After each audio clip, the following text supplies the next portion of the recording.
কি ব্যাপার, আপনারা বাধা দিচ্ছেন কেন? আপনাদেরকে বলা হয়েছে এই বস্তিটা খালি করতে, খালি করছেন না কেন? বস্তি খালি করে আমরা থাকবো কই? আমগো তো আর থাকার জায়গা নাই। শুনুন, এই জায়গাটা সরকারের কাছ থেকে আমরা ইজারা নিয়েছি। এখানে আমরা একটা নতুন প্রজেক্ট করব। আপনারা ধনী বলে কি আমগোর উপরে জুলুম করতেছেন? এই বস্তি ভাঙতে হইলে আগে সবারে খুন করে তারপরে ভাঙতে হইব।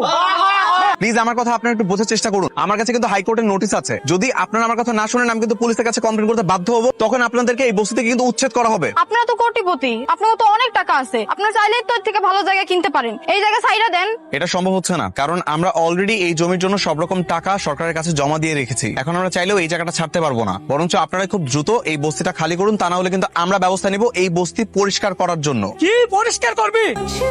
মা, ও মা, মা বস্তির সবাই মিললে নাকি ওই বড়লোকের কোম্পানির নামে মামলা করতে চাইবো। আমিও যাবো, আমার নাকি যাওয়া লাগবে থানায় সাক্ষী দেওয়ানের লাগিয়া। না না, তোর যাওয়ানোর কোনো দরকার নাই। ওসব কেস মামলার মধ্যে থেকে তুই কি করবি? কেন মা, আমি গেলে কি সমস্যা? আর তখন দেখলাম তুমি হেরে দেখে মুখ লুকাইছো। তুমি কি হেরে চিনো? আগে চিনতাম না, তো কয়দিন আগে আমি ওই পোলারে ওর বাপের লগে দেখছি। ওর বাপের আমি চিনতে পারছি। কে সে? ছোটবেলায় তোর আমি কইতাম না যে আমার এক বান্ধবীর পোলার লগে তোর আমি বিয়া দিছিলাম। এই পোলাই হলো সেই পোলা। এই পোলার লগে তোর বিয়ে হয়েছে। কি? এই থামেন, কই যাচ্ছেন? অফিসের মালিকের লগে দেখা করতে যাবো। কি ব্যাপার, তুমি বস্তির ওই মেয়েটা না? আপনার লগে আমার জরুরি কথা আছে। তো বস্তিতে থাকো বলে কি এটুকু জানো না যে কোথাও যেতে গেলে পারমিশন নেওয়া লাগে, বা কোনো অফিসে ঢুকতে গেলে পারমিশনের প্রয়োজন হয়?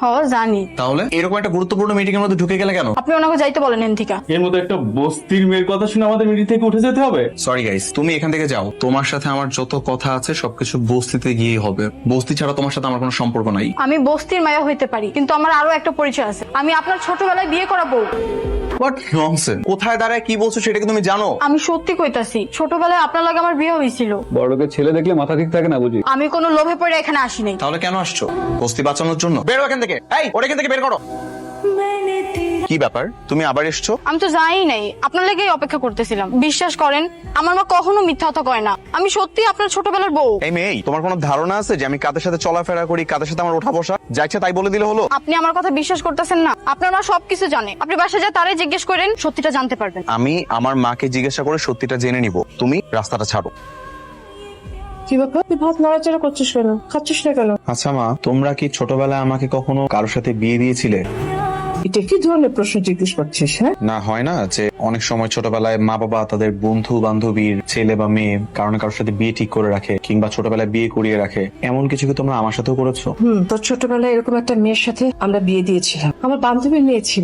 মেয়েটা দেখতে খুব মিষ্টি। তোর বাবার টাকা হওয়ার পর থেকে যোগাযোগ বন্ধ করে দিই। তার মানে তোমরা সত্যি আমার বিয়ে করিয়েছিলে? আরে না, কিসের বিয়ে? ছোটবেলায় পুতুল খেলতে খেলতে এরকম অনেক ঘটনা ঘটে, এগুলোকে কেউ সিরিয়াসলি নেয় না। এই চুপ কর তো।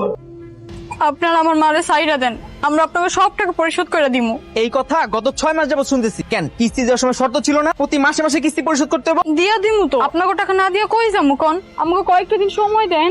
কি চাচি, টাকা দিবা নাকি তোমার মায়ের দিয়ে দিবা? খাস করে তোমার মায়ের বিক্রি করে দাও। এইগুলো আপনারা কি করতেছেন বাবা? আমার মায়ের এমন কথা কইেন না। আপনাকে হাতে পায়ে ধরে আমার মায়ের আপনারা কিছু কয়েন, সারা দেন আমরে।